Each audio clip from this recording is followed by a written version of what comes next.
علیکم ورحمۃ اللہ وبرکاتہ۔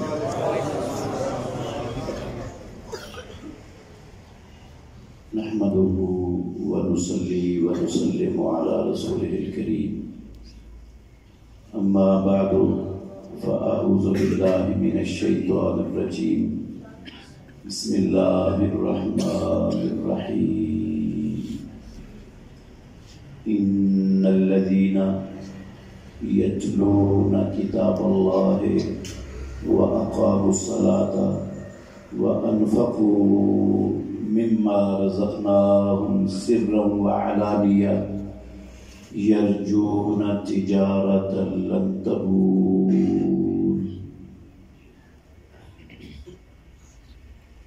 یقیناً وہ لوگ جو اللہ کی کتاب کی تلاوت کرتے ہیں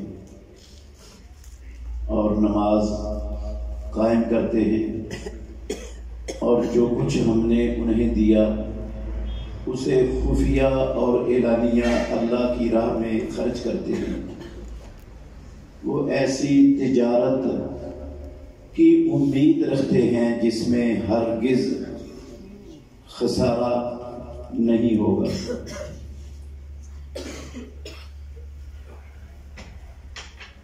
عزیز بھائیوں،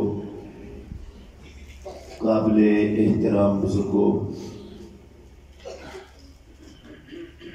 میں سب سے پہلے اپنے ان بچوں کو جنہوں نے اس ادارے میں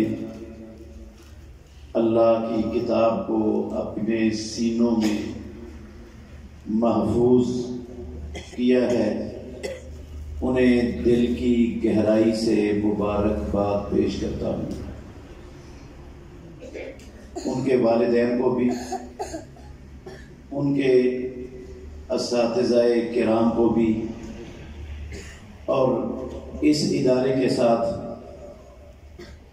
تعاون کرنے والے معاونین بھی مبارکباد کے مستحق ہیں، اس لیے کہ عزیز بھائیوں، یہ قرآن ایسی کتاب ہے جو اس کتاب کے ساتھ جڑ جاتا ہے اسے مالک الملک عزتیں، رفعتیں اور بلندیاں عطا فرما دیتے ہیں۔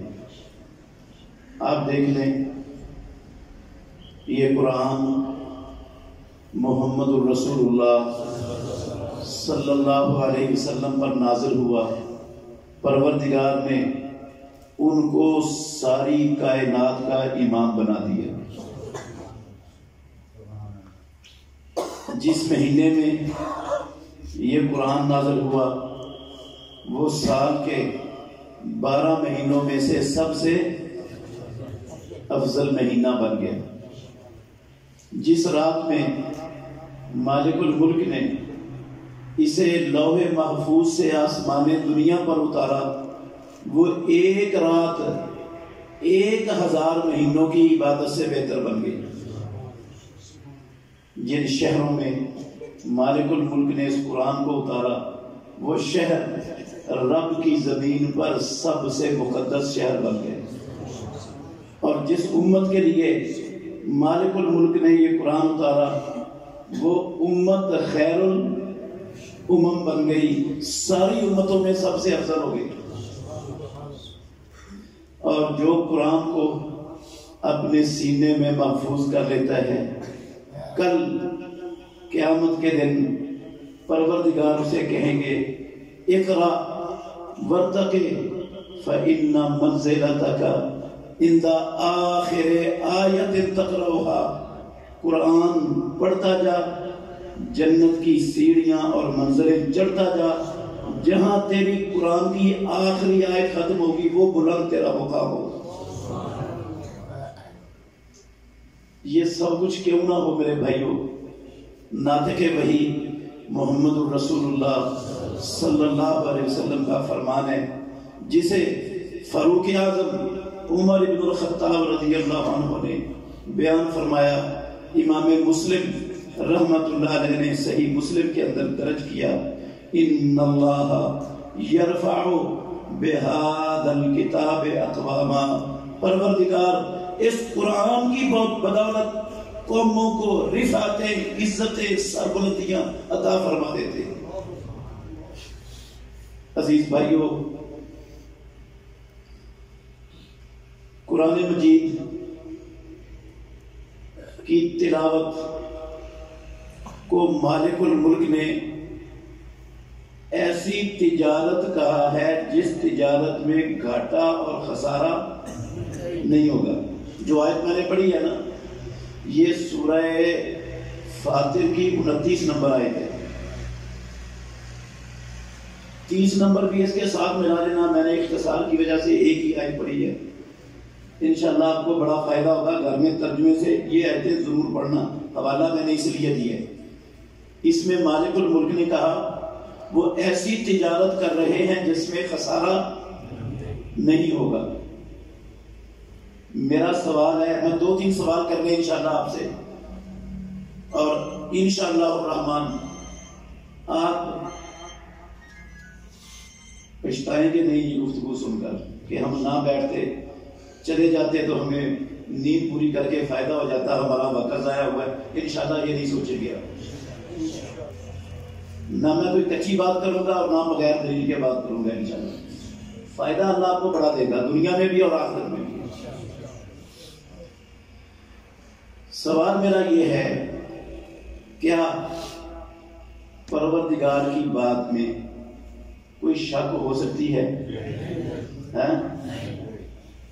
مگر میرے بھائیوں، میں بڑے دکھ سے کہہ رہا ہوں، دنیا میں اس وقت 1.5 ارب کے لگ بھگ لا الہ الا اللہ محمد الرسول اللہ پڑھنے والے، قرآن کو پروردگار کی سچی مقدس پاک کلام سمجھنے والے موجود ہیں۔ کیا یہ کامیاب تجارت کر چکے؟ اللہ نے کہا اس تجارت میں گھاٹا اور خسارہ نہیں ہے، اور میں یقین سے کہتا ہوں جن لوگوں نے اس قرآن کی تلاوت کی، کبھی میرے محترم بھائیوں غور سے سننا، کبھی ان کی کیفیت یہ تھی کہ ان کے پاس پہننے کے لیے کپڑے پورے نہیں ہوتے تھے، ایک چادر ہوتی تھی ٹیڑھ باندھنے والی، 2 کپڑوں کے بھی مالک نہیں تھے اکثریت ان کی، جن کے پاس کئی دن کھانے کے لیے راشن کا ایک لقمہ بھی نہیں ہوتا تھا، جن کے پاس اپنا سر چھپانے کے لیے گھر تو دور کی بات ہے، قسم اللہ کی کوئی خیمہ تک بھی نہیں ہوتا تھا، مسجد نبوی میں رہتے تھے، جنہیں دھکے دے کر مکہ مکرمہ سے نکال دیا گیا تھا، نکلنے پر مجبور کر دیا گیا تھا۔ میرے محترم بھائیوں، کوئی 1000 سال اللہ کی قسم نہیں گزرا تھا، کوئی 500 سال نہیں گزرے تھے، کوئی 100 سال نہیں گزرا تھا، ہمیں پاکستان بنائے ہوئے 75 سال ہو گئے، کعبے کے رب کی قسم 75 سال بھی نہیں گزرے تھے۔ وہی مدینہ طیبہ والے، اللہ اکبر، مدینہ میں خزانوں کا ڈھیر لگا ہوا ہے، مسجد نبوی میں خزانوں کا ڈھیر لگا ہوا ہے۔ پیارے پیغمبر صحابہ سے کہہ رہے ہیں اپنی اپنی ضرورت کے مطابق اٹھا لو۔ عباس رضی اللہ عنہ آئے، اللہ کے نبی جنگ بدر میں گرفتار ہو گیا تھا، فدیہ میں نے اپنا بھی دیا تھا، عقیل کا بھی دیا تھا، میرے بڑے پیسے خرچ ہو گئے اس میں، مجھے زیادہ مال دے دو۔ اللہ نے آپ کو مال دیا ہے، پیارے پیغمبر نے کہا اٹھا لو، جتنا دل کرتا ہے اٹھا لو۔ چادر بچھائی، بھر لیا، گٹھری باندھ کر اٹھانے لگے نا تو اٹھایا نہیں جا رہا۔ امام الانبیاء کی طرف دیکھتے ہیں اللہ کے نبی، ہاتھ ڈلوا کے اٹھوا لے۔ آپ نے فرمایا ایسا نہیں ہوگا، میں نے نہیں اٹھوانا۔ کہا ان صحابہ سے کہو یہ اٹھوا دیں۔ آپ نے کہا ان کو بھی نہیں کہنا، یہ بھی نہیں اٹھوائیں گے، خود اٹھانا جتنا اٹھا سکتے ہو۔ تھوڑا سا نہ نکال دیا بیچ میں سے، پھر اٹھانے لگے، پھر بھی اٹھایا جا رہا، پھر اور تھوڑا سا نکالا، پھر اٹھا کر بڑی مشکل سے کندھوں پر رکھا اور لے کر جا رہے ہیں۔ پھر ایک وقت وہ آیا مدینہ طیبہ میں، توجہ سے سننا میرے بھائیوں، مدینہ طیبہ میں ایک بندہ اپنے گھر سے زکوٰۃ کا مال لیے زکوٰۃ دینے کے لیے نکلتا ہے۔ پورے مدینے میں کوئی گھر زکوٰۃ لینے والا نہیں، سب زکوٰۃ دینے والے بن چکے۔ مجھے آپ نے دیانتداری سے جواب دینا ہے، کیا یہ مدینے والوں کو جو مختصر ترین عرصے میں خوشحالی ملی، کیا محمد الرسول اللہ صلی اللہ علیہ وسلم نے مدینہ طیبہ میں آ کر کوئی زمینیں آباد کر کے، زراعت کر کے، کھیتی باڑیاں کر کے، باغات لگا کر یہ خوشحالی حاصل کی تھی؟ ہاں، کوئی فیکٹریاں، کارخانے لگائے تھے مدینہ طیبہ میں؟ کوئی سکول، کالج، یونیورسٹیاں، ٹیکنیکل ادارے، انسٹیٹیوٹ بنائے تھے؟ ہاں، تیل موجود تھا عرب کی سرزمین پر، آج بھی موجود ہے۔ مدینے میں تیل سے کنویں نکال کر یہ خوشحالی حاصل کی تھی۔ احد پہاڑ میں سونا موجود تھا، اللہ کی قسم آج بھی بے پناہ سونا احد پہاڑ میں موجود ہے۔ کیا سونا نکال کر یہ خوشحالی حاصل ہوئی تھی؟ کیا رومیوں سے، ایرانیوں سے، یہودیوں سے سود پر قرضے لے کر یہ خوشحالی حاصل کی تھی؟ آپ اللہ کے گھر میں بیٹھے ہو، کسی پڑھے لکھے بندے سے پوچھ لو جس کی دنیا کی تاریخ پر نظر ہے، پیدا کرنے والے کی قسم اٹھا کے کہتا ہوں کوئی مائی کا لال نہیں بتا سکے گا کہ ان کی آمدن کا سورس، اس خوشحالی کا سورس قرآن مجید کی تلاوت کے علاوہ کوئی اور تھا۔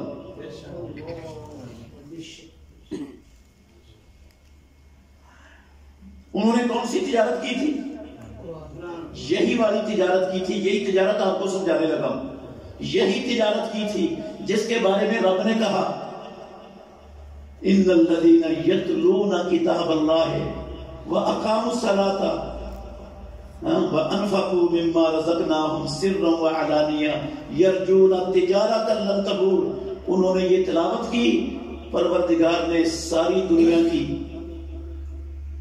عزتیں بھی دے دی، آزادیاں بھی دے دی، خوشحالیاں بھی دے دی، کامیابیاں بھی دے دی، 65 لاکھ مربع میل کی کعبے کے رب کی قسم حکومت اور سلطنت بھی دے دی، اور صرف دنیا کی نعمتیں نہیں، رب نے جنت کا سرٹیفکیٹ بھی الاٹ کر دیا۔ کہا رضی اللہ عنہم ورضوا عنہ وأعد لهم جنات تجری تحتها الانہار خالدین فیہا ابدا۔ پروردگار نے ان کے لیے جنتیں تیار کر دی جن کے نیچے سے نہریں بہ رہی ہیں، جن جنتوں میں ہمیشہ ہمیشہ رہیں گے۔ دنیا بھی بن گئی اور آخرت بھی بن گئی، کس چیز سے؟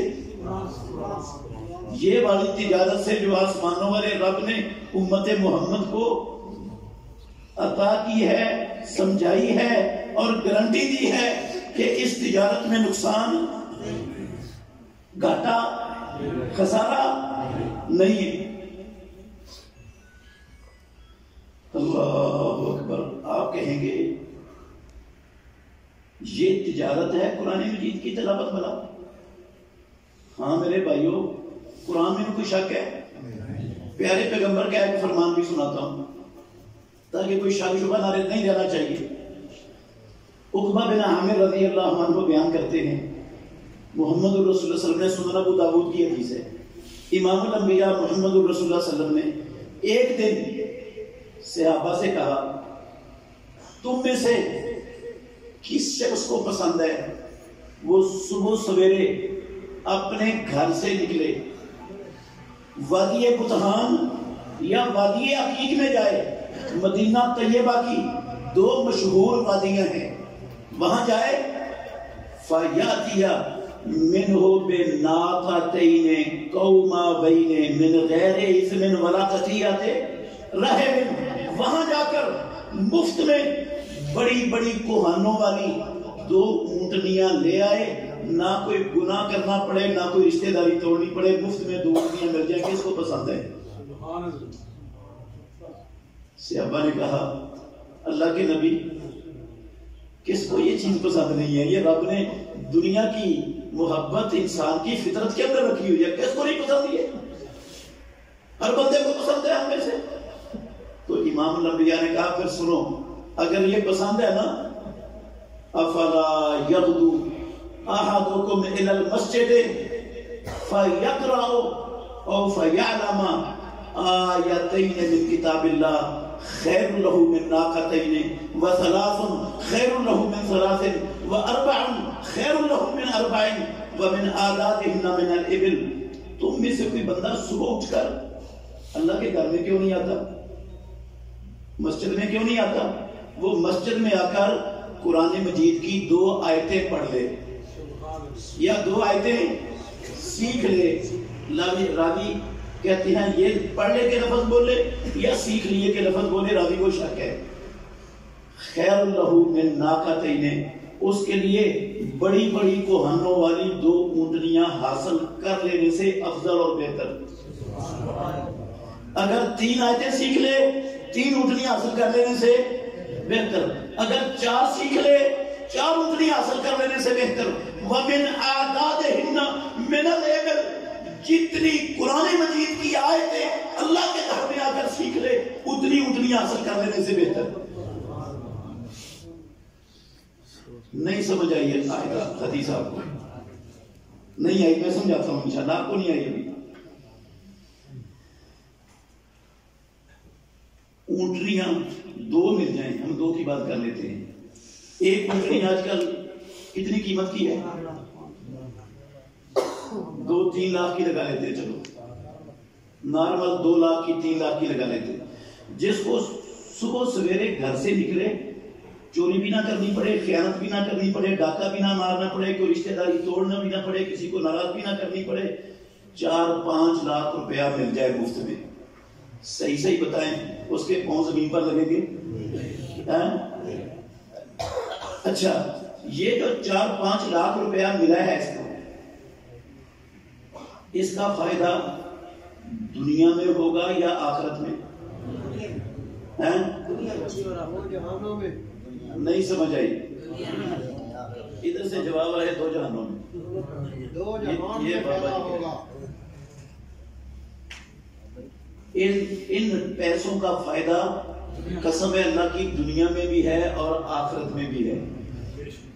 دنیا میں فائدہ یہ ہے کہ آپ ان اونٹنیوں سے یا ان کے پیسوں سے اپنی دنیاوی ضروریات پوری کر سکتے ہیں، ان پر سواری کر سکتے ہیں، اور آخرت میں فائدہ یہ ہے، یہ 2 اونٹنیاں رب کی راہ میں دے کر آپ آخرت میں ذخیرہ بھی کر سکتے ہو۔ ان اونٹنیوں کے پیسوں سے اللہ کو قرض دے سکتے ہو کہ نہیں؟ رب قرض مانگتا ہے ہم سے کہ نہیں مانگتا ہے؟ تو اگر رب کو قرض دے دیا تو رب نے کتنا لوٹانا ہے واپس؟ 10 گنا؟ 70 گنا؟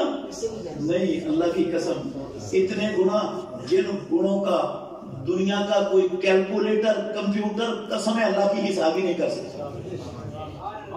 اتنے گناہ رب نے لوٹانا ہے، وہ قرض قیامت والے دن اتنے گناہ کر کے لوٹانا ہے۔ نہیں یقین آتا؟ وہ بخاری شریف کی ایک حدیث کو سامنے رکھ لیں۔ کیا ہے بخاری شریف کی حدیث میں؟ پیارے پیغمبر نے کہا تم میں سے کوئی بندہ ایک مٹھی اپنے اناج سے غلے سے ایک مٹھی حلال کمائی سے، کس سے؟ حلال کمائی سے ایک مٹھی رب کو دیتا ہے، رب کی راہ میں پیش کرتا ہے، پروردگار اپنے سیدھے ہاتھ سے قبول کرتا ہے اور پھر رب اس کی پرورش شروع کر دیتا ہے۔ اس طرح پرورش کرتا ہے رب جس طرح تمہارا کوئی ایک اپنے گھوڑے کے بچے کی پرورش کرتا ہے، رب ایسے پرورش کرتا ہے حتیٰ کہ وہ ایک مٹھی پروردگار کے پاس احد پہاڑ جتنی بڑی ہو جاتی ہے۔ دیکھا ہے احد پہاڑ؟ جنہوں نے دیکھا ہے ان کو تھوڑا سا اندازہ ہوگا، جنہوں نے نہیں دیکھا یا اللہ سب کو دکھا دے۔ 10.5 کلومیٹر لمبا ہے احد پہاڑ، اونچا بھی ہے چوڑا بھی ہے، 10.5 کلومیٹر لمبائی ہے احد پہاڑ کی۔ احد پہاڑ اتنا بڑا ہو جاتا کہ کیا دیا ہوا؟ ایک مٹھی۔ کوئی کیلکولیٹر کو کمپیوٹر بتاؤ گے جو ایک مٹھی کی اور اتنے بڑے پہاڑ کی نسبت نکال سکے؟ قسم ہے اللہ کی کوئی نہیں نکال سکتا نسبت۔ اتنا گنا رب دیتا ہے آخرت میں۔ اچھا میں یہ کہہ رہا تھا آپ کو حدیث سمجھ نہیں آئی، اونٹنیاں ملنے کا دنیا میں بھی فائدہ ہے اور آخرت میں بھی فائدہ ہے، ایسے ہی ہے نا؟ پکی بات ہے یہ۔ تو اللہ کے نبی نے کہا، یہ لفظ میرے نہیں کسی مولوی صاحب کے نہیں، یہ 2 اونٹنیاں حاصل کر لینے سے 2 آیتیں پڑھ لینا سیکھ لینا بہتر ہے، افضل ہے۔ کیا مطلب؟ صرف آخرت میں نہیں، کعبے کے رب کی قسم ہے جتنا ان 2 اونٹنیوں سے، ان کے پیسوں سے تم دنیا میں فائدہ کما سکتے ہو، کعبے کے رب کی قسم ہے 2 آیتیں سیکھ کر ان سے زیادہ فائدہ تمہیں دنیا کی زندگی میں مل سکتا ہے۔ اور جتنا فائدہ ان 2 اونٹنیوں کو ملنے کے بعد اللہ کی راہ میں صدقہ کر کے آخرت میں کما سکتے ہو، اس سے زیادہ فائدہ آخرت میں یہ 2 آیتیں سیکھ کر ملے گا، دنیا میں بھی اور آخرت میں بھی۔ یہ صرف آخرت کی بات نہیں ہے کہ قرآن کا اجر صرف آخرت میں ملتا ہے، کعبے کے رب کی قسم دنیا میں بھی اس سے بہتر ملتا ہے۔ نہیں دیکھا آپ نے؟ میں نے ابھی مثال دی آپ کو، بھوکے ننگے تھے، کچھ نہیں تھا ان کے پاس، چند سالوں کے اندر رب نے سب کچھ دیا کہ نہیں دیا؟ 2 اونٹنیوں سے بہتر ہوا کہ نہیں؟ 100 اونٹنیوں سے بھی بہتر ہوا کہ نہیں؟ 1000 لاکھ اونٹنیوں سے بھی بہتر ان کو دنیا میں ہر شے ملی کہ نہیں ملی؟ اور آخرت میں بھی ملی کہ نہیں ملی؟ کیا تھا انہوں نے؟ قرآن مجید پڑھا تھا، قرآن کی تلاوت کی تھی، یہ تجارت کی تھی۔ آپ کہیں گے یہ تلاوت تو یار ہم بھی کر رہے ہیں، 75 سالوں سے پاکستان بنا کر ہر گھر میں یہ تلاوت ہو رہی ہے، ہر مسجد کے اندر یہ تلاوت ہو رہی ہے، ہر نماز کے اندر امام صاحب یہ تلاوت کر رہے ہیں، اور حفظ کے بچے صبح سے لے کر شام تک پورے پاکستان میں روزانہ کتنی تلاوت کر جاتے ہیں۔ تو تلاوت تو ہر جگہ پر ہو رہی۔ اسمبلی میں بھی جب اسمبلی کا سیشن شروع ہوتا ہے تو پہلے کیا ہوتی ہے؟ تلاوت ہوتی ہے۔ تلاوت تو ہر جگہ پر ہو رہی ہے، سکولوں میں تلاوت ہوتی ہے، اسمبلیوں میں، تو تلاوت تو ہم بھی کر رہے ہیں۔ پھر ہم مہنگائی کی چکی میں کیوں پس رہے ہیں؟ تلاوت کر رہے ہیں لیکن ہم اس کے باوجود مہنگائی کی چکی میں پس رہے ہیں، بے روزگاری کا شکار ہیں، تنگ دستی کا شکار ہیں۔ پورا ملک، پوری قوم IMF، world bank, UNO، FATF کے 37-38 بدماش دنیا کے بڑے بڑے انتہا پسند کعبے کے رب کی قسم استحصالی ظالم ملک ان کی غلامی کے شکنجے میں اندر جکڑی ہوئی ہے۔ ہمیں کیوں نہیں خوشحالی ملی؟ ہماری مہنگائی، بے روزگاری، تنگ دستی کیوں نہیں ختم ہوئی؟ ہم سے قرضے کیوں نہیں اتر رہے؟ اگر یہ قرآن مجید اتنی ہی اچھی تلاوت ہے، یہ اتنی عظیم کتاب ہے، تو ہمیں سب کچھ کیوں نہیں ان کو مل گیا تو ہمیں کیوں نہیں ملا؟ سوچ سکتے ہیں نا؟ اس کا جواب سب دیں۔ اللہ اکبر۔ میرے محترم بھائیوں، ذمہ داری سے کہہ رہا ہوں، 75 سالوں سے اور اس سے بھی پہلے سے دنیا کے مسلمان جو قرآن کی تلاوت کر رہے ہیں، پیدا کرنے والے کی قسم یہ وہ تلاوت ہے ہی نہیں جس تلاوت کو رب نے تجارت کہا ہے۔ ہمیں اس تلاوت کا شعور ہی نہیں ہے، ہمیں اس تلاوت کا پتہ ہی نہیں ہے، ہم اس تلاوت کو جانتے تک نہیں۔ ناراض نہیں ہونا، میں انشاءاللہ ثبوت دوں گا، یہ میں دعویٰ نہیں کر رہا خالی کھولی، میں کہتا ہوں ہمیں مسلمان امت کو اس تلاوت کا شعور تک نہیں جس تلاوت کو رب نے قرآن مجید میں تجارت کہا ہے۔ یہ وہ والی تلاوت نہیں جو 75 سالوں سے امت مسلمہ کر رہی ہے، ساری دنیا میں جو تلاوت ہو رہی ہے۔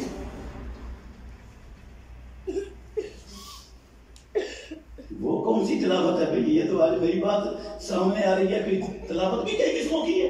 جی ہاں بھئی، کئی قسموں کی تلاوت ہے۔ ہم جو تلاوت کر رہے ہیں نا، ناراض نہیں ہونا، ہم تلاوت کر رہے ہیں میاں مٹھو والی۔ کون سی تلاوت کر رہے ہیں؟ میاں مٹھو والی۔ سمجھتے ہیں نا میاں مٹھو والی تلاوت کو؟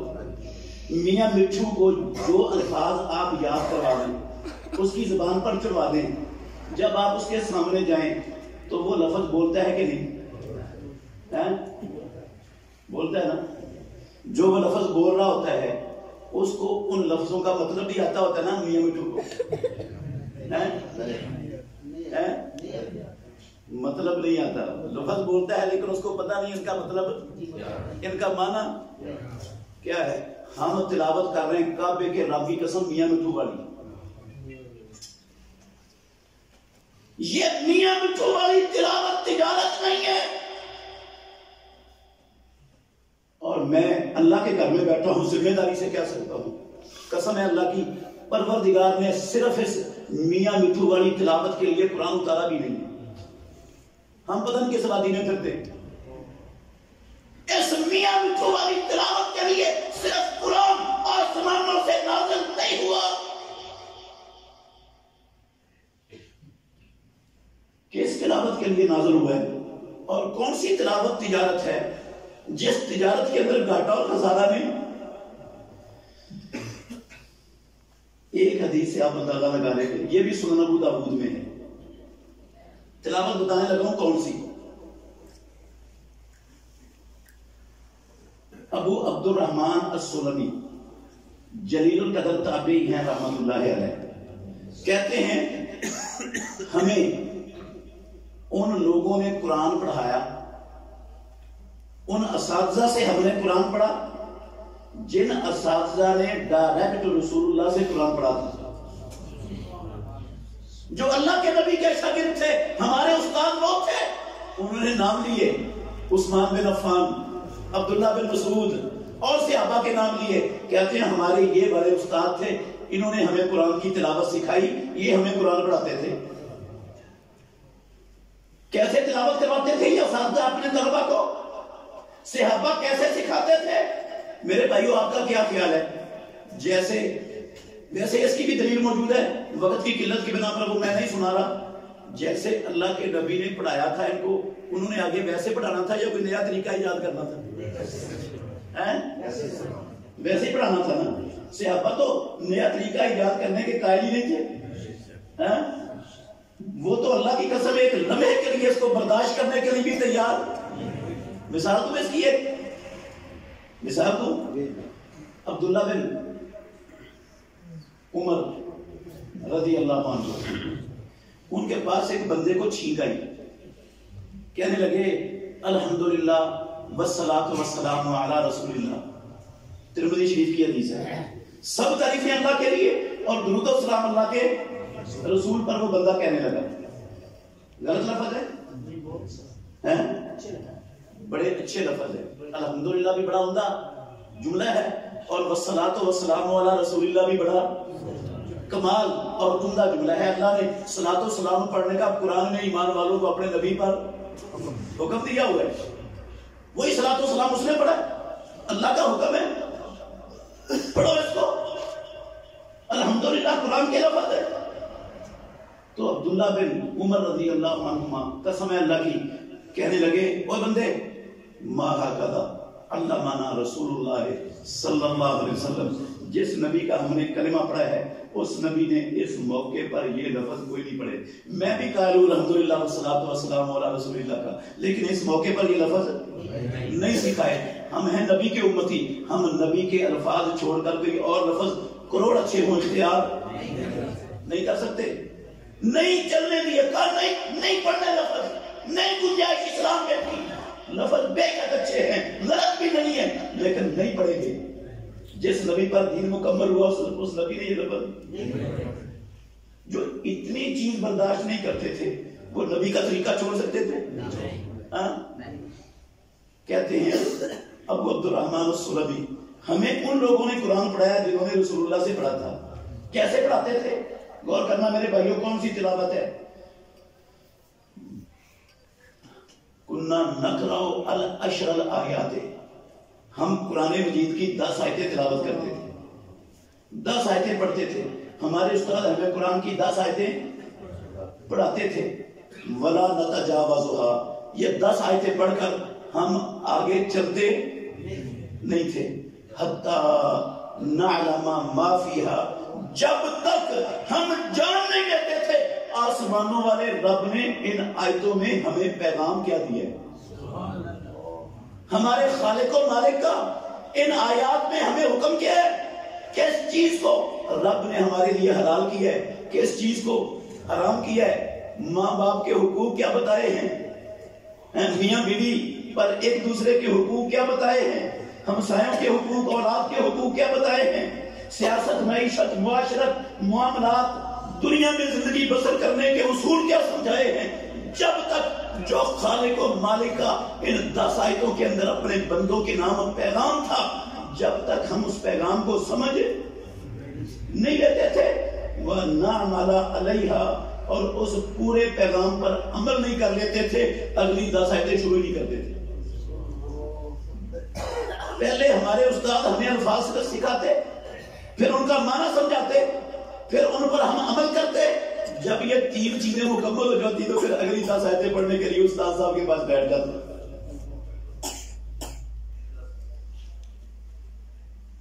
میرے محترم بھائیو, دیانتداری سے مجھے جواب دینا, کیا یہ والا طریقہ مسلمانوں کے اندر دنیا میں تلاوت کا موجود ہے؟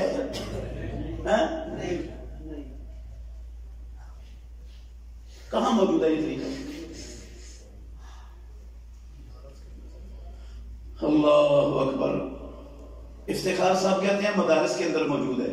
میں اللہ کے فضل سے ثابت کروں گا مدارس کے اندر بھی کوئی نہیں موجود. انشاءاللہ بھی بتاؤں گا, کوئی نہیں موجود, ادھورا موجود ہے, پورا موجود نہیں ہے.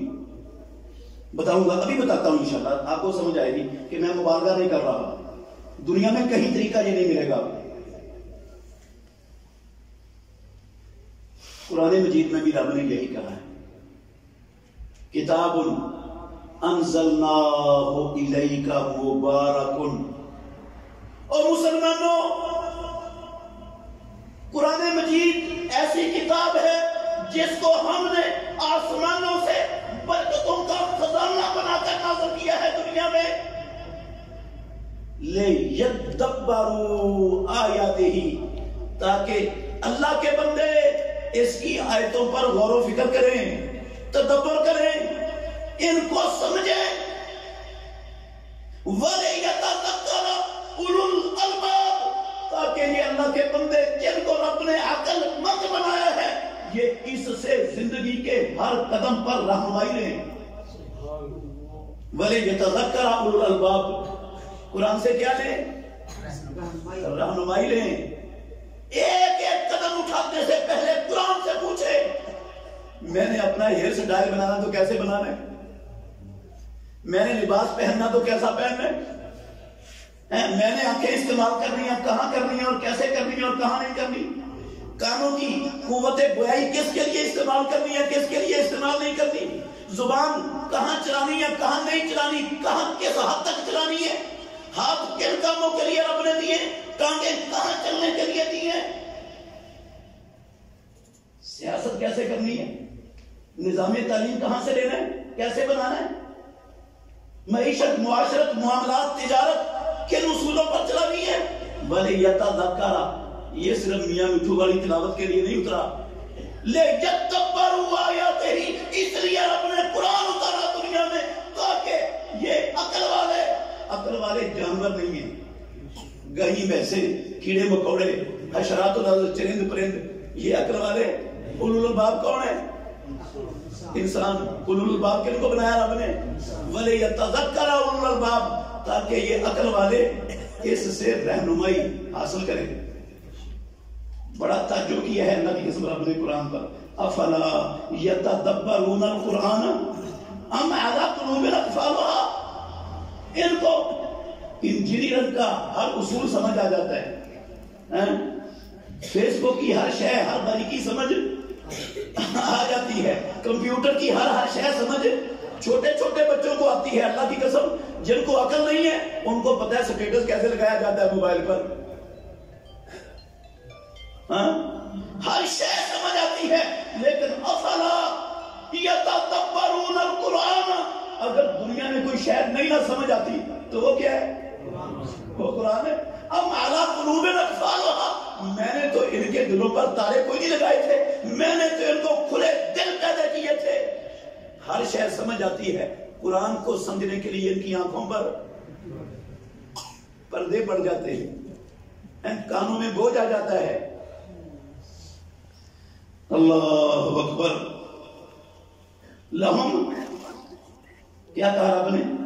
لہم قلوب لا یفقہون بہا ولہم اعین لا یبصرون بہا ولہم آذان لا یسمعون بہا، رب نے دل دیے ہیں، دنیا کا ہر مفاد سمجھتے ہیں لیکن قرآن نہیں سمجھتے، ہر شے نظر آتی ہے قرآن نظر نہیں آتا، ہر چیز سنائی دیتی ہے قرآن سنائی نہیں دیتا، سب کچھ ہونے کے باوجود یہ کیفیت ہے لوگوں کی۔ تو رب تعجب کرنے کا حق رکھتا ہے کہ نہیں رکھتا؟ اس نے سمجھنے کے لیے اتارا، ہم نے تالے لگا دیے اپنے دلوں پر، ہم نے کہا جب تک 12 علوم نہ پڑھے جائیں قرآن پڑھنا جرم ہے، گناہ ہے۔ اگر 12 علوم سے پہلے، 14 علوم سے پہلے قرآن پڑھو گے نا کیا ہو جاؤ گے؟ گمراہ ہو جائے گے۔ میں اللہ کے گھر میں بیٹھا ہوں، پیدا کرنے والے کی قسم اٹھا کے کہتا ہوں میں کسی پر بہتان باندھنے کا قائل نہیں۔ میں نے ایک کتاب پڑھی، اردو زبان میں لکھی ہوئی کتاب، میں بندے کا اور ادارے کا نام نہیں بتاؤں گا کیونکہ میرا مقصد یہ نہیں ہے کسی کے خلاف کیچڑ اچھالنا نہیں ہے، مقصد میرا مقصد اصلاح کرنا ہے۔ میں نے کتاب پڑھی، کعبے کے رب کی قسم اس میں لکھا ہوا ہے، اس کے مقدمے میں کوئی چھوٹا سا عام سا کوئی ایرا گہرا نتھو پتو خیرا بندہ نہیں ہے، نہ یہ ادارہ بھی نتھو پتو خیرا ہے۔ سکے بند مسلمہ، جس کے سکے بند اور مسلمہ ہونے کا کوئی انکار نہیں کر سکتا، اس میں لکھا ہے برے صغیر پاک و ہند میں جب سے قرآن کا ترجمہ پڑھنا شروع ہو گیا ہے گمراہی پھیل گئی ہے۔ کعبے کے رب کی قسم پاکستان میں کتاب چھپی،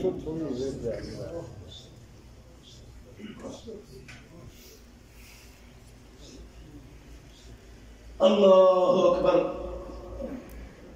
قرآن میاں مٹھو والی تلاوت کے لیے صرف نازل نہیں ہوا، اور ہم نے ہمارے اداروں میں بھی آج تک میاں مٹھو والی تلاوت ہی ہوتی آ رہی ہے۔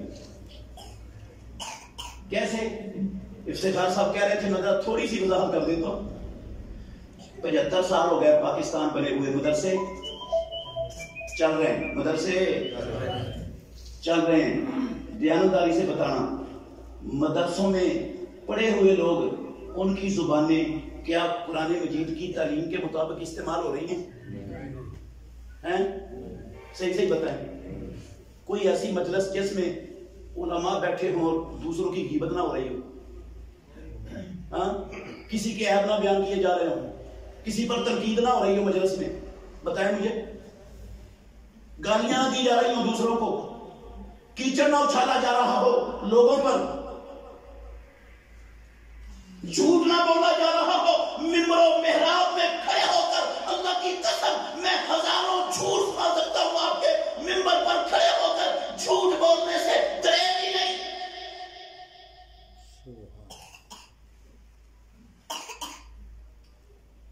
دین ایسے ہی تو نہیں مذہب ہو گیا، نجاست غلاظت ایسے تو نہیں مسلمان امت کو اپنی لپیٹ میں لے چکی.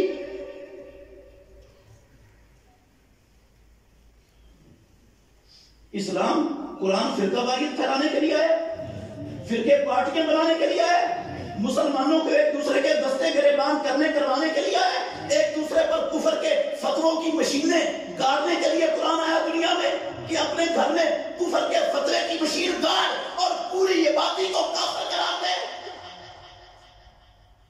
یہ کون کر رہا ہے سارا کچھ؟ وہ لوگ جو کہتے ہیں ہم قرآن پڑھنے والے ہیں, ہم مدرسوں والے ہیں. یہ تکفیر کا فتنہ کعبے کے رب کی قسم اٹھانے والے یہی لوگ ہیں ہمارے معاشرے میں. مدرسے نہیں ان کے؟ کیوں افتخار صاحب مدرسے ہیں کہ نہیں؟ ہاں, جنہوں نے یہ خود کش دھماکے کیے پاکستان میں مدرسوں میں پڑے ہوئے نہیں تھے؟ ہاں, کیا قرآن نے ان کو خود کش بمبار بنانے کے لیے تعلیم دی, پیدا کیا کہ خود کش بمبار بن کے مسلمانوں پر پھٹو, مسلمانوں کے چیتڑے اڑاؤ, مسجدوں میں کتوں گھساؤ, جمعہ پڑھنے والوں کے چیتڑے اڑا دو, اپنے آپ کو پھاڑ کر یہ کتا. میں کیسے مانوں یہ قرآن پڑھا, یہ مدرسے کا پڑھا ہوا ہے, مدرسے کو اس نے قرآن سے اس نے کچھ سیکھا ہے اور قرآن سے یہ نازل ہوا ہے.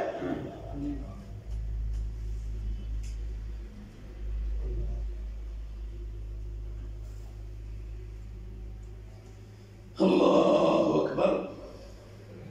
ہمارے کان ناراض نہیں ہونا, قرآن نے ان کو استعمال کرنے کا طریقہ بتایا, کہاں استعمال کرنا اور کہاں نہیں کرنا, کیا سننا اور کیا.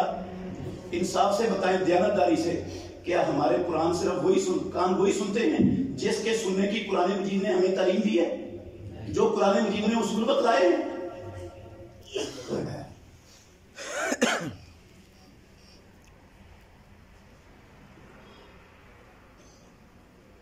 اللہ اکبر. میرے بھائیوں, قرآن مجید چھوٹی چھوٹی باتوں پر مسلمانوں کو پھاڑ کر فرقوں میں تقسیم کرنے کے لیے آیا, ایک دوسرے کے خلاف محاذ کھڑا کرنے کے لیے آیا, ایک دوسرے کی کھیل لانے کے لیے قرآن نے یہ تعلیم دی ہے. اور یہ ہمارے معاشرے میں اہل حدیث سٹیجوں پر اللہ کی قسم ہو رہا ہے سر عام, ہو رہا ہے کہ نہیں ہو رہا؟ کدھر ہے قرآن پر عمل؟ مدرسوں والے کہاں قرآن پر عمل؟ دھوکہ دے رہے لوگوں کو, دجل کر رہے. قرآن کس لیے آیا تھا؟ یہ حسینی اہل حدیث بن جاؤ اور یہ یزیدی اہل حدیث بن جاؤ, قرآن نے تعلیم دی ہے. کعبے کے رب کی قسم ہے, شیطان کی تعلیم ہے, یہ ابلیس کی تعلیم ہے. یہ اہل حدیث کا منہج نہیں, یہ قرآن پڑھنے والوں کا اللہ کی قسم طریقہ نہیں. قرآن کی یہ تعلیم نہیں, ابلیس کی تعلیم. قرآن پڑھنے والا کہ ابلیس کی تعلیم میں کیسے مان جو اس نے قرآن پڑھا ہے اس طرح پڑھا جس طرح محمد رسول اللہ صلی اللہ علیہ وسلم پڑھاتے تھے, جس طرح صحابہ پڑھاتے تھے, جس مقصد کے لیے قرآن رب نے اتارا اس مقصد کے لیے پڑھا قرآن.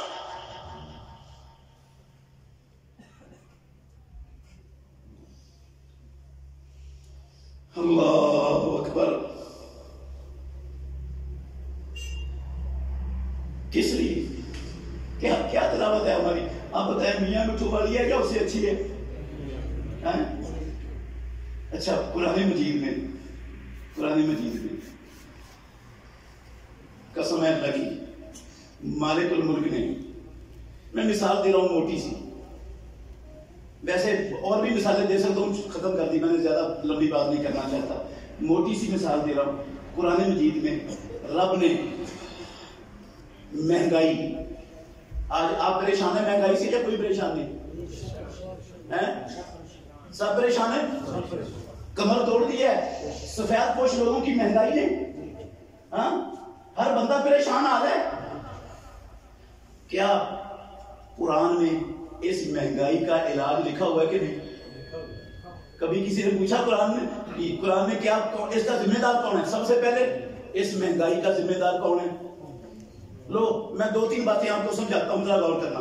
مہنگائی کے حوالے سے مہنگائی کا ذمہ دار کون ہے اور مہنگائی کیوں ہے؟ مہنگائی کیوں ہے, اس کا ذمہ دار کون ہے اور کیا اس کا کوئی حل اللہ کے قرآن میں موجود ہے یا نہیں؟ اسلام اس مہنگائی سے نجات کا کوئی طریقہ دیتا ہے یا نہیں دیتا؟ بہت ساری باتیں آپ کو اسی سے سمجھ آ جائیں گی انشاءاللہ. ہم کہاں کھڑے ہیں؟ قرآن سے ہمارا تعلق کیا ہے؟ اللہ اکبر. میں کعبے کے رب کی قسم اٹھا کے کہتا ہوں، پڑھے لکھے لوگ ہمارے یونیورسٹیوں کے فارغ، یونیورسٹیوں کے پروفیسر، لیکچرار کعبے کے رب کی قسم موجود ہے پاکستان میں. میں جاہلوں کی گوٹھا چھاپ لوگوں کی بات نہیں کرتا. وہ کہتے ہیں یہ مہنگائی کا سب سے بڑا سبب ذمہ دار دین ہے. کون ہے جی؟ دین ہے. دلیل کیا ہے؟ دلیل یہ ہے چائنا تو خوشحال ہے، وہ تو قرآن نہیں پڑھتے. امریکہ خوشحال ہے، جاپان خوشحال ہے، اور یہ اپنا دنیا کا پورا یورپ وہ خوشحالی کی زندگی بسر کر رہا ہے. وہ کون سا قرآن کو ترجمے سے پڑھ کر اس پر عمل کر رہے ہیں؟ ان کو خوشحالی کیوں ملی ہے؟ اس کا مطلب ہے اگر وہ خوشحال ہے نا، ان کے پاس یہ دین، یہ اسلام نہیں تھا، وہ خوشحال ہو گئے. اس اسلام نے یہ 1400 سالہ پرانا فرسودہ دین ہے جو مولوی لیے پھرتے ہیں، اس اسلام نے ہمارا بیڑا غرق کر دیا. جو مہنگائی کی چکی میں پھنس رہے ہیں، اس کا سارا ذمہ دار قصوروار کون ہے؟ دین ہے اور اسلام ہے. پیدا کرنے والے کی قسم اٹھا کے کہتا ہوں، اللہ کے گھر میں بیٹھا ہوں، یہ میں پروفیسروں کی باتیں سنا رہا ہوں جو ہمارے بچوں کو تعلیم دیتے ہیں. کہتے ہیں دین نے بیڑا غرق کیا. یہ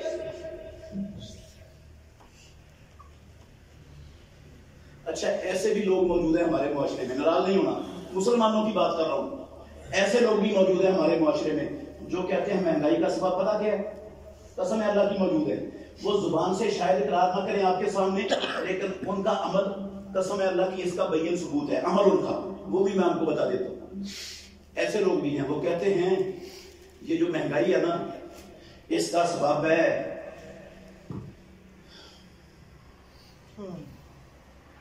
زیادہ بچے. اس کا سبب کیا ہے؟ آبادی کا اضافہ، کثرت آبادی بہت زیادہ ہو گئی ہے اور وسائل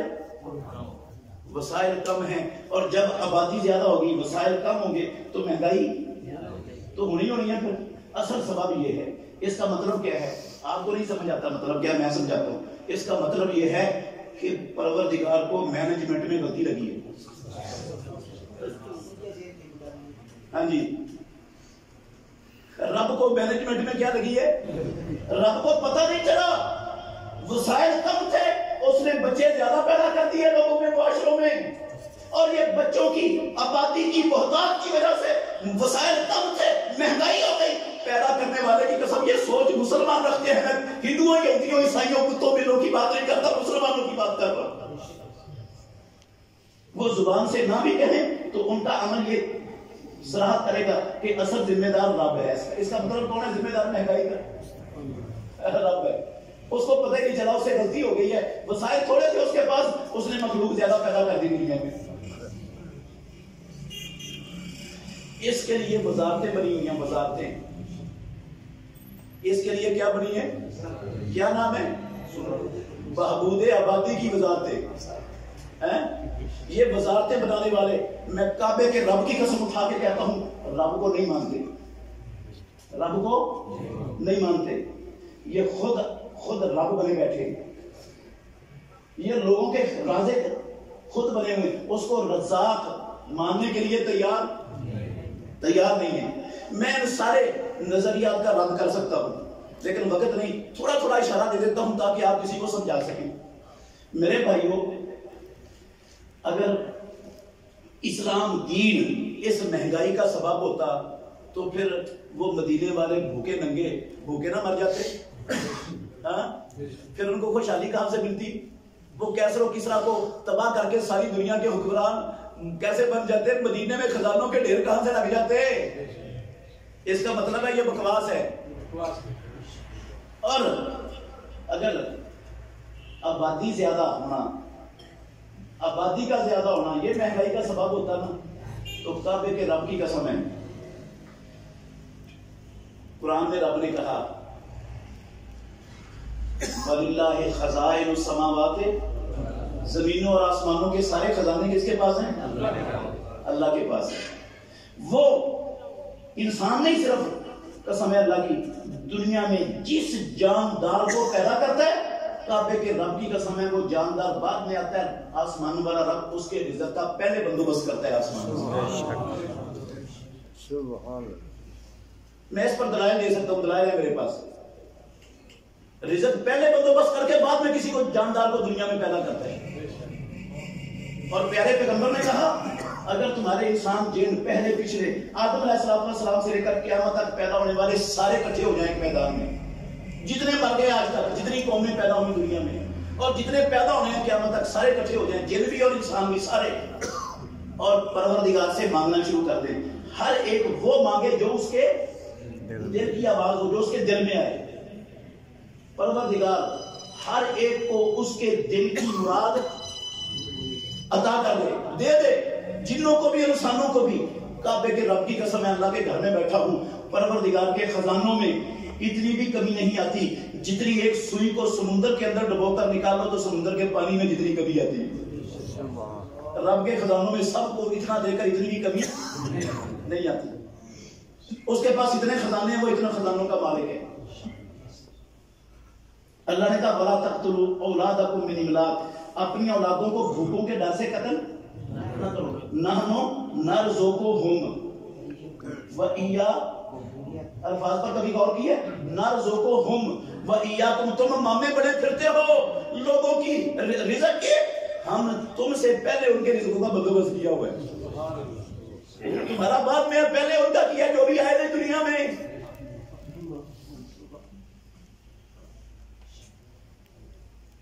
اچھا میں کیسے مان جاؤں ان لوگوں نے قرآن پڑھا ہے, ان کو قرآن کے پڑھنے کا شعور ہے, کیسے مان جاؤں؟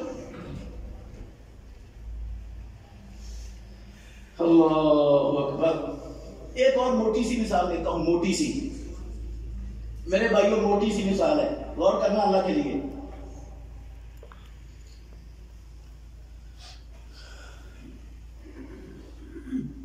محمد الرسول اللہ صلی اللہ علیہ وسلم, توجہ ہے میری طرف.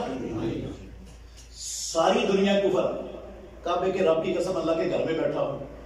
اسلام کا صفحہ ہستی سے نام و نشان مٹانے کے لیے, مسلمانوں کی جڑ کاٹنے کے لیے مدینہ طیبہ پر حملہ آور ہو گئی. 10,000 کا لشکر آیا.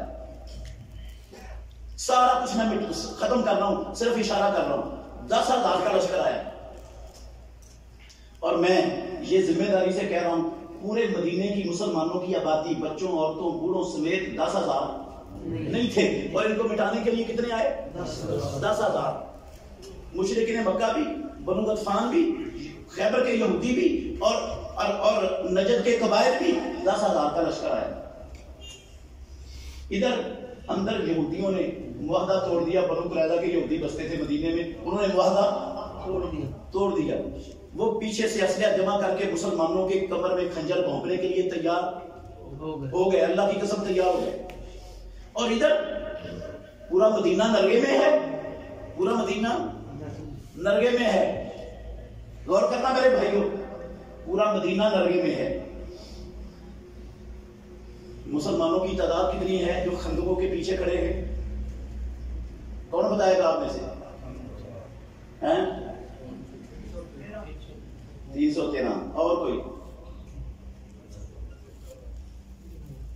3,000 اور 1,000 اور کوئی؟ دیکھیں ہمارا نبی سے تعلق بھی پتہ چل جاتا ہے کتنے کو ہم عاشق رسول ہیں. ناراض نہیں ہونا ہمیں نبی کی, اللہ کی قسم, سیرت کی یہ بڑی بڑی چیزوں کا بھی پتہ چلتا, کوئی نہیں پتہ چلتا مسلمانوں کو. 900 سے زیادہ اللہ کی قسم مسلمانوں کی تعداد نہیں تھی. یہ 3,000 والی روایت ہے, وہ روایت راوی کا وہم ہے, روایت ضعیف ہے. مسلمانوں کی تعداد 900 سے زیادہ نہیں تھی. اچھا غور کرنا, جو میں بات سمجھانے لگا ہوں سب کو چھوڑ رہا ہوں. پورا مدینہ نرگے میں 800 کے قریب یہودیاں جو اندر سے معاہدہ توڑ کے تیار ہو جنگ کرنے کے لیے. 10,000 کا لشکر باہر ہے, اور ان کی تعداد 900 پوری نہیں ہے. اور ان کی صفوں میں کعبے کے رب کی قسم کئی کلمہ پڑھنے والے وہ طرح طرح کی باتیں چھوڑ کر حوصلے بست کر رہے ہیں. کیا کہہ رہے ہیں؟ اللہ نے کچھ باتیں ان کی قرآن میں نقل کی ہیں, تھوڑی سی نقل کر دیتا ہوں آپ کے فائدے کے لیے. کچھ کہنے لگے ما وعدنا اللہ ورسولہ الا غرورا، اللہ اور اللہ کا رسول آج تک جو ہم سے وعدے کرتے رہے سب جھوٹ تھے، دھوکہ تھا سارا۔ کہتے تھے کیسر و کسریٰ کے مالک بن جاؤ گے، دنیا فتح ہو جائے گی، اسلام غالب آ جائے گا، سب جھوٹ تھا۔ اب ہمیں پیشاب کرنے کے لیے باہر جگہ مدینے سے نہیں ملی۔ کچھ کہنے لگے یا اہل یثرب لا مقام لکم فارجعوا، اور یثرب والو اب یہاں محمد کے ساتھ ٹھہرنے کی کوئی حالت نہیں ہے، کام بڑا خراب ہو چکا ہے، اب باپ دادے کے دین کی طرف پلٹ جاؤ بچنا ہے تو، ورنہ کوئی نہیں بچا سکتا تمہیں آج۔ اور اللہ کی قسم کئی کہتے تھے، کئیوں نے کہا، امام ابن ہشام نے اپنی سیرت کے اندر نقل کیا ہے صحیح سند کے ساتھ، انہوں نے کہا محمد رسول اللہ کو پکڑو اور ابو سفیان کے حوالے کر دو، ساری فساد کی جڑ ہی ہے، ساری فساد کی جڑ ہی۔ کعبے کے رب کی قسم ہے، میں نے یہ لفظ آج خود سنے، آج سنے، اس دور میں سنے، وہ جو لفظ اس دور میں کہہ دینا انہوں نے آج بھی سنے۔ ایک حکومت تھی ہماری پچھلی، اس نے اپنے وزیروں کو بھیجا پوری دنیا میں کہ جا کر کشمیریوں کے لیے جو ہے نا وہ سفارت کاری کر کے آؤ۔ وہ واپس آئے نا، ان کو ہر طرف سے ایک قسم کے سوالات کا سامنا کرنا پڑا۔ وہ سوالات کیا تھے؟ ہر ایک کفر کے ملک نے کعبے کے رب کی قسم سب سے پہلا جو تھپڑ ان کے منہ پر مارا نا، ان کو کہا حافظ سعید کو کیوں چھوڑا ہوا ہے؟ حافظ سعید کیا کر رہا ہے پاکستان میں؟ اس کو ختم کیوں نہیں کرتے؟ وہ آئے واپس آتے ہی ان میں سے بعض نے پریس کانفرنس کی، پریس کانفرنس میں انہوں نے جملہ یہ بولا، کہتے ہیں حافظ سعید کوئی انڈے دیتا ہے پاکستان، اس کو کیوں رکھا ہوا ہے؟ جو وہ کتے کہتے ہیں ان کے حوالے کرو اس کو، جان چھڑاؤ پاکستان کی۔ اس کی وجہ سے سارا فساد، سارا FATF کا گھیرا وہ حافظ سعید کی وجہ سے پاکستان کا ہوا پڑا ہے۔ اس نے ستیہ ناش کر دیا ساری دنیا کفر میں، پاکستان کو اکیلا کرنے میں حافظ سعید کا ہاتھ ہے۔ وہ بھی کہنے لگے، کلمہ پڑھتے تھے کعبے کے رب کی قسم، وہ کہنے لگے پکڑو محمد کو ابو سفیان کے حوالے کر دو، فساد کی جڑ یہ ہے۔ نہ یہ ہوتا تو نہ یہ سارا کفر آج ہمارے مدینے کا گھیرا کرتا اور نہ یہ صورتحال ہوتی۔ اور کچھ کہہ رہے تھے وَيَسْتَأْذِنُ فَرِيقٌ مِّنْهُمُ النَّبِيَّ وَيَقُولُونَ إِنَّ بُيُوتَنَا عَوْرَةٌ، ہمارے گھر پردے، ہمارے اللہ کے نبی ہماری بچوں کو اور عورتوں کو خطرہ ہے۔ یہودیوں نے وعدہ توڑ دیا ہے، ہمیں پیچھے جانے دو۔ بھئی ان کے اکیلے بچوں عورتوں کو خطرہ تھا؟ وہ تو سب کے بچے ادھر تھے، سب کی خواتین ادھر تھی، سب کو خطرہ تھا۔ اللہ کہتے ہیں یریدون الا، بھاگنا چاہتے تھے یہ بدبخت کلمہ۔ اچھا 900 کی قریب تعداد تھی، ان میں بھی یہ طرح طرح کے ماشاءاللہ شوشے چھوڑنے والے موجود تھے۔ اور اس سے پہلے بھی اللہ نے ایک بات نقل کی سورہ انفال میں، جب وہ نکلے تھے نا بدر کے لیے اور 10,000 ادھر سے 1,000 کا لشکر آ گیا، یہ نہتے 313۔ تو کئیوں نے کہا ہمارے جلسوں میں کلمہ پڑھنے والوں نے، لقد غرہ ہؤلاء دینہم، پاگل ہو گئے، دین ان کو پاگل کر دیا ہے، دھوکہ دے دیا ہے۔ لوگوں کے بچے مروائیں گے، یہ کر کیا سکتے؟ لوگوں کے بچے مروانے کے سوائے انہوں نے کرنا کیا کر لیں گے؟ یہ اتنی بڑی قوم کے ساتھ ٹکر لینے کے لیے نکل پڑے۔ یہ حالات تھے، اور قرآن نے نقشہ کھینچا۔ میں سارا نقشہ نہیں بیان کر رہا، اشارہ کر رہا ہوں صرف۔ اللہ کہتے ہیں بھائی زاغت الابصار وبلغت القلوب الحناجر، آنکھیں ٹیڑھی ہو گئی اور دل ہنسلیوں کو آگے جانیں نکلنے والی ہو گئی۔ وَتَظُنُّونَ بِاللَّهِ الظُّنُونَ، قسم ہے اللہ کی، وہ مخلص مومن اللہ کے بارے میں طرح طرح کے گمان ان کے دلوں میں پیدا ہونے، وہ سوچنے لگ گئے پتہ نہیں ابھی ہمارے بچوں اور عورتوں کے ساتھ کیا ہونے والا ہے، ابھی چند لمحوں بعد ہماری آنکھوں کے سامنے ساری کائنات کے سردار کے ساتھ کیا ہو جائے گا، پتہ نہیں ہمارے ساتھ کیا ہونے لگا ہے۔ اتنا بڑا گھیرا، اتنے بڑے سخت حالات، اتنے مشکل ترین حالات، تظنون باللہ الظنون۔ ان حالات میں کعبے کے رب کی قسم، تفصیل میں نہیں جا رہا، اشارہ کر رہا ہوں تفصیلات پر، رحیق المختوم میں پڑھ لیں۔ پیارے پیغمبر کے پیٹ پر پتھر بندھا ہوا ہے، صحیح بخاری کی حدیث ہے، جابر رضی اللہ عنہ کا واقعہ پڑھ لینا، علماء سے سن لینا۔ گنٹھی اٹھانے کے لیے ماری نا، کپڑا اٹھا امام الانبیاء کے پیٹ سے، تو دیکھا جابر نے پتھر بندھا ہوا، بیوی کو جا کر کہتے ہیں مجھ سے برداشت نہیں ہو رہا، جو نبی کی کیفیت دیکھی میں نے سارا کچھ اس لیے سنایا ہے، پیٹ پر پتھر باندھنا گوارا کر لیا۔ کعبے کے رب کی قسم ہے، کسی یہودی سے، کسی مکے کے مشرک سے، کسی رومی سے سود پر 1 روپیہ قرضہ لینا گوارا نہیں، 1 روپیہ قرضہ سود پر لینا گوارا نہیں کیا۔ کہا بھوکا مر جانا منظور ہے، سود پر قرضہ لینا منظور نہیں ہے. پیٹ پر صحابہ کے پیٹوں پر پتھر بندے ہوئے ہیں, ساری دنیا مٹانے کے لیے کمر بستہ ہے. اللہ کے نبی نے ان صحابہ کو نا, جو تھوڑے سے مخلص صحابہ تھے, ان کے حوصلے کو جاننے کے لیے پیارے پیغمبر نے مشورہ رکھا. قسم اللہ کی ان کا حوصلہ جاننے کے لیے, ان کی قربانی اور فدائیت کا اندازہ لگانے کے لیے آپ نے کہا یہ جو 10,000 کا لشکر ہے ان میں 6,000 صرف بنو غطفانی ہیں. ان بنو غطفان کے سرداروں سے ہم مذاکرات کر لیتے, ان کو کہتے ہیں کہ تم مشرکین مکہ کے ساتھ مل کر ہمارے ساتھ نہ لڑو, تم واپس چلے جاؤ, ہم مدینے کی آدھی پیداوار تمہیں دے دیا کریں گے. یہ مذاکرات کر لیتے ہیں ان سے. 6,000 واپس چلے جائیں گے تو دباؤ مدینے پر کم ہوگا, تو باقیوں کا سوچیں کہ ہم کیسے لڑنا. پھر قربان جائیے جو رب پر ایمان لانے والے تھے, مخلص تھے, اللہ کی قسم ان کے الفاظ نقل کیے ہیں تاریخ نے. انہوں نے کہا اللہ کے نبی جب ہم شرک پر تھے ہم نے مدینے کی پیداوار کا ایک دانہ کبھی کسی دشمن کو نہیں دیا تھا, اب اللہ نے ہمیں اسلام دے کر عزت دی ہے, ہم مدینے کی آدھی پیداوار ان کو دیں گے. کہنے لگے واللہ لا نوتیہم الا السیف, قسم اللہ کی ان کا اور ہمارا فیصلہ تلوار کرے گی, مر جائیں گے, کٹ جائیں گے, اسلام کے لیے جھکیں گے, اسلام کی عزت پر حرمت پر آنچ آنے نہیں دیں گے. پروردگار اپنے بندوں سے یہی دیکھنا چاہتا ہے, رب اپنے بندوں سے یہی دیکھنا چاہتا ہے. اس نے دیکھ لیا کہ یہ سب کچھ لٹانے کے لیے تیار ہو گئے. ان کا کام, ان کی ڈیوٹی کیا ہو گئی, اللہ کی قسم ختم ہو گئی. اتنا ہی کام تھا. آگے والا کام کس کا شروع ہو گیا؟ آسمانوں والے رب نے فرشتوں کے لشکر نازل کر دیے, آسمانوں سے ہوا چلا دی, رات کو ان کے خیمے اکھڑے, ہر شہر چھوڑ کر بھاگ گئے, ہر شہر چھوڑ کر بھاگ گئے. اللہ اکبر. ورد اللہ الذین کفروا بغیظہم لم ینالوا خیرا وکفى اللہ المؤمنین القتال. اللہ نے مومنوں کو لڑنے کی بھی اجازت نہیں دی, بغیر لڑائی کے اللہ کی قسم سارا کچھ مسلمانوں کو عطا کر دیا. وکان اللہ قویا. ہمارے حکمران ماشاءاللہ اس سال انہوں نے اعلان کیا ربیع الاول کے مہینے میں کہ 1 سے لے کر 12 تک ہم جو ہے نا وہ عشرائے رحمت للعالمین منائیں گے. اور قسم اللہ کی اربوں روپے اسلام آباد کو دلہن بنانے کے لیے نا اربوں روپے خرچ کر ڈالے, چراغاں پر اور جو ہے نا خوبصورت بنانے پر اربوں روپے خرچ کر ڈالے. سیرت کیا ہے محمد رسول اللہ کی؟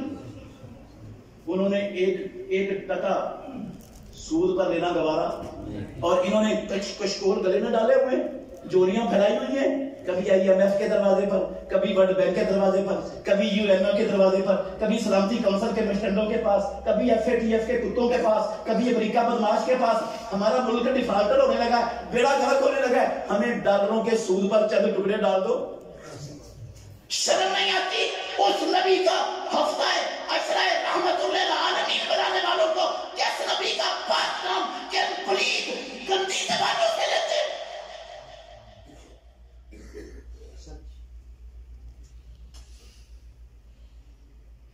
کس لیے آیا تھا قرآن؟ رب نے کہا یمحق اللہ الربا ویربی الصدقات. جھوٹ ہے نا قرآن کا. کیا معنی ہے اس کا؟ سود لو گے تو خوشحال ہو جاؤ گے, مہنگائی ختم ہو جائے گی, خوشحالی پیدا ہو جائے گی. اللہ کہتا مٹا دے گا, رب تمہاری اصل خوشحالی کا بھی بڑا غرق کر دے گا. میرے بھائیوں قسم ہے اللہ کی, میں تفصیل میں نہیں جا رہا. پاکستان میں پروردگار کے رکھے ہوئے معدنی خزائن کی کوئی کمی ہے؟ میں ذمہ داری سے کہہ سکتا ہوں آپ کو, اللہ کے گھر میں بیٹھا ہوں, کچھی بات کرنے کا قائل نہیں ہوں. دنیا کی 36 نمبر کی بڑی کعبے کے رب کی قسم سونے کی کان اللہ نے پاکستان میں پیدا کی ہوئی ہے. دنیا کی 6 نمبر کی بڑی سونے کی کان, سونے کا ذخیرہ کس ملک میں؟ پاکستان میں. دنیا کے 3 نمبر کے بڑے کوئلے کی کانیں کہاں پر ہے؟ پاکستان میں.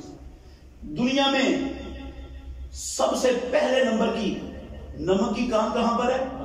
قسم اللہ کی پوری دنیا میں پاکستان جیسا نمک پوری دنیا میں موجود نہیں. اور دنیا میں یہ تیل اور پٹرول اور ڈیزل جو روزانہ مہنگا ہو رہا ہے 10-10 روپے, ہماری پہنچ سے دور ہوتا جا رہا ہے. یہ صرف خلیجی ریاستوں میں نہیں، کعبے کے رب کی پاکستان میں بھی اس کے بڑے ذخائر موجود ہیں، خزانے ذخائر موجود ہیں۔ میں اللہ کے گھر میں بیٹھا ہوں، 24 گھنٹے کعبے کے رب کی قسم پاکستان میں ان کنویں پر لگے ہوئے ٹیوبل 24 گھنٹے چل رہے ہیں اور تیل نکل رہا ہے، تیل نکل رہا۔ پاکستان میں پانی کی کمی ہے؟ پانی کی کوئی کمی نہیں ہے۔ وہ مشرقی بارڈر سے پانی آتا ہے پاکستان میں، پوری زمین کراس کر کے کہاں مغرب میں جا کے کہاں ضائع ہو جاتا ہے۔ جس قوم کا روزانہ ہزاروں کیوسک ٹن پانی ضائع ہو، مانا جا سکتا ہے اس کے پاس پانی کی کمی ہے؟ اس کے اس سے تو سنبھالا نہیں جا رہا، پانی ضائع ہو رہا ہے روزانہ۔ پاکستان کی زمین کعبے کے رب کی قسم دنیا کے جو زرخیز ترین ملک ہیں ان میں پاکستان بھی شمار ہوتا ہے زمین کے اعتبار سے۔ دنیا کے سب سے زیادہ زرخیز ملکوں میں پاکستان کا نام بھی ہے۔ اور پاکستان کی زمین کو سیراب کرنے والا جو نہری سسٹم ہے، جاؤ جغرافیہ پڑھ لو، کسی جغرافیہ کے ماہر سے پوچھ لو، پیدا کرنے والے کی قسم پوری دنیا میں کسی ملک کے پاس ایسا نہری نظام جیسا پاکستان کو رب نے بخشا ہوا ہے پوری دنیا میں کسی ملک کے پاس ہے ہی نہیں۔ فیکٹریوں کی کمی نہیں، کارخانوں کی کمی نہیں، ذہانت کی کمی نہیں، جفاکشی کی، پاکستان کی قوم بڑی ذہین، بڑی جفاکش، کوئی کمی نہیں۔ تعلیم کی بھی کوئی کمی نہیں، سکول کالج یونیورسٹیاں بے شمار موجود ہیں، سب کچھ موجود ہے، پھر مہنگائی کی چکی میں کیوں بیچ رہے ہیں؟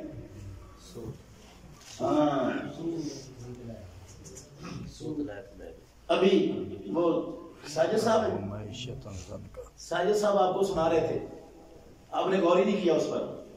اللہ نے کہا وَمَنْ أَعْرَضَ عَنْ ذِكْرِي فَإِنَّ لَهُ مَعِيشَةً۔ یہ مہنگائی کیوں ہے؟ مہنگائی کیوں ہے؟ اس کا ذمہ دار کون ہے؟ ابھی بتانے لگا ہوں، قرآن سے پوچھ کے بتاتا ہوں۔ اچھا، کچھ تو بدبخت مہنگائی کا ذمہ دار بناتے ہیں نا دین کو، اور کچھ بناتے ہیں رب کو۔ اور ہمارے ہاں کس کو بناتے ہیں؟ ہم کہتے ہیں ساری مہنگائی کا ذمہ دار ہے عمران خان ریاضی، یہ آیا ہے تو مہنگائی، یہ تیل جو ہے نا وہ 80 روپے سے یہ 150 روپے تک پہنچی ہے، اس نے بیڑا کر کی ہے۔ وہ نون لیگ والے اور وہ پی پی والے، پیپل پارٹی والے، وہ بھی دہائی دیتے پھر رہے ہیں کہ یہ نیازی کھا گیا، لٹ گیا، مہنگائی کی چکی میں پیس گیا، تم کو سارا قصور اس کا ہے۔ پی ٹی آئی والے کہتے ہیں سارا قصور نواز شریف کا اور زرداری کا ہے۔ کہہ رہے ہیں کہ نہیں؟ کہتے ہیں خزانہ خالی کر کے ملک کو گروی رکھ کے یہ بدبخت گئے، ان کی وجہ سے مہنگائی ہے، وہ کہتے ہیں ان کی وجہ سے، وہ کہتے ہیں ان کی وجہ سے ہے۔ میں کہتا ہوں اللہ کی قسم، نہ پی ٹی آئی والے بری ہیں، نہ نون لیگ والے بری ہیں، نہ پی پی والے بری ہیں، اور نہ میں اور آپ بری ہیں، ہم سب مجرم ہیں، سب قصوروار ہیں۔ ہمیں یہ بیماری ہے، ہم اپنی غلطی ماننے کے لیے تیار نہیں ہوتے، خود غلط کر کے سارا ملبہ دوسروں پر ڈالنا ہم اس کو فخر سمجھتے ہیں، اس کو چلاکی اور ذہانت سمجھتے ہیں، اس کو سیاست سمجھتے ہیں، اس خباثت کا نام ہم نے سیاست رکھا ہوا ہے۔ اپنا ملبہ بھی دوسروں پر ڈال دو، یہ سیوا بنا ہوا ہے ہمارا۔ قرآن میں کیا کہا رب نے؟ وَمَنْ أَعْرَضَ عَنْ ذِكْرِي فَإِنَّ لَهُ مَعِيشَةً ضَنْكًا۔ جو میرے قرآن سے رہنمائی نہیں لے گا، جو قرآن سے نہیں پوچھے گا تجارت کیسے کرنی ہے، سیاست کیسے کرنی ہے، کاروبار کیسے کرنا ہے، معیشت معاشرت معاملات کیسے چلانے ہیں، حکومت کیسے چلانی ہے، قرآن میں سب کچھ لکھا ہوا ہے۔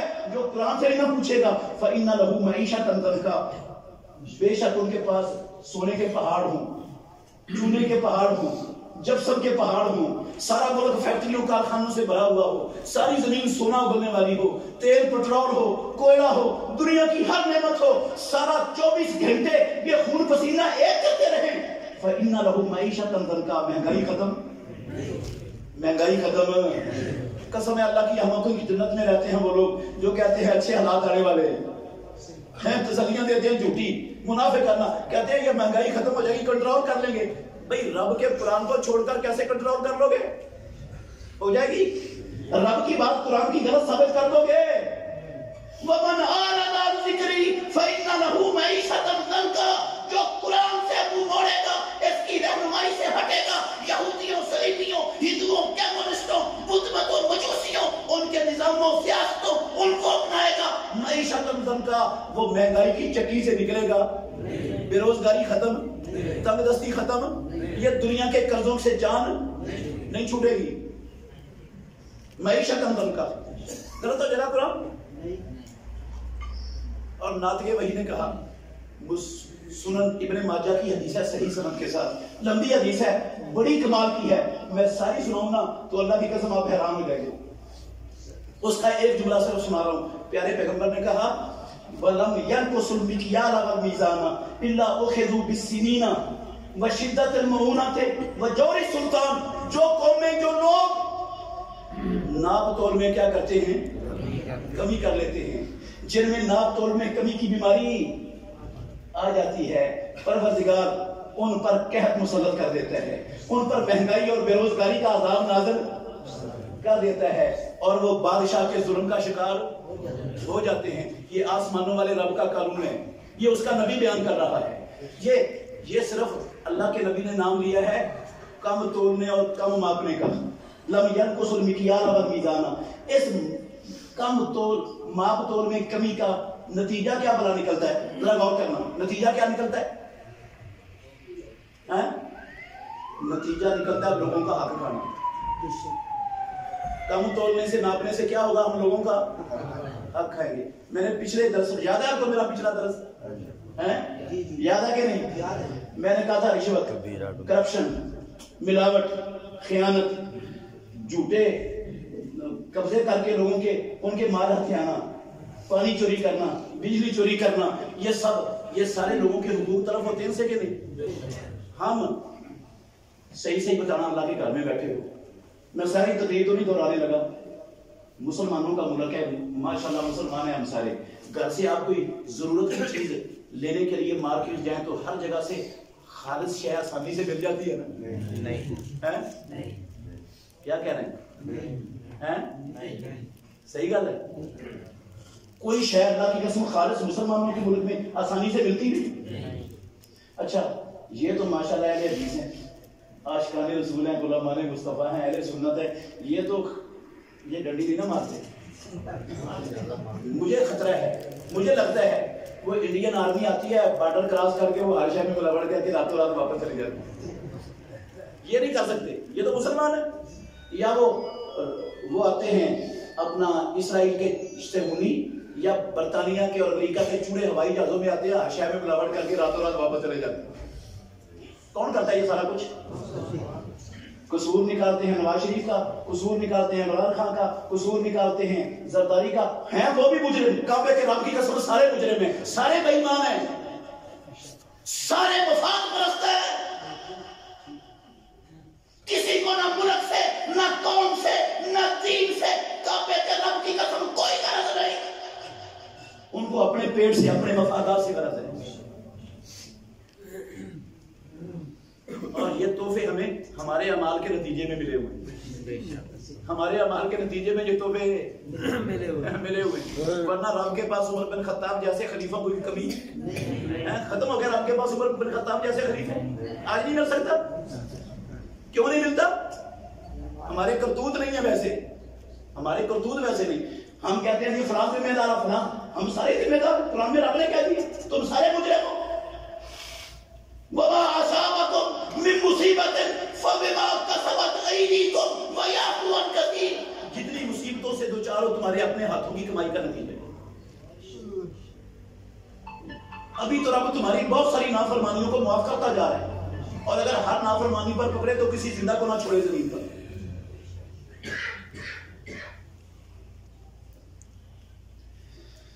حل کیا ہے اس کا؟ حل کیا ہے؟ قرآن میں رب نے کہا، میں اپنے پاس سے نہیں بتا رہا، قسم ہے اللہ کی یہ حل نہ ہمارے حکمرانوں کو آتا ہے، نہ ہمارے معاشیات کے ماہرین. کعبے کے رب کی قسم وہ گدے الف بے بھی نہیں جانتے اس کی. اللہ کی قسم الف بے بھی نہیں آتی ہے ان کو. معیشت کے ماہرین بنے بیٹھے ہیں، الف بے بھی نہیں جانتے اس تجارت کی. قرآن کو مسیح میں نظر بند کرتی ہے، ریشمی غلاف کے اندر لپیٹ کر گھر میں نظر بند. اگر قرآن مسیح سے باہر جانا چاہے نا، کہتے ہیں قرآن منت کرتے ہیں تیری بڑی مہربانی، منڈی میں، مارکیٹ میں، بازار میں، چوکی میں، تھانے میں، سول کورٹ میں، سیشن کورٹ میں، ہائی کورٹ میں، وہاں تیری جگہ تو ادھر ہی رہ، تو ادھر کے لیے نازل ہوا ہے، ادھر کے لیے ادھر تو چل رہا ہے. صحیح کہہ رہا ہوں یا غلط کہہ رہا ہوں؟ یہ قرآن ماننا ہوتا ہے؟ کیا مانا ہے ہم نے قرآن؟ کیا پڑھا ہے قرآن؟ کس لیے آیا تھا قرآن دنیا میں؟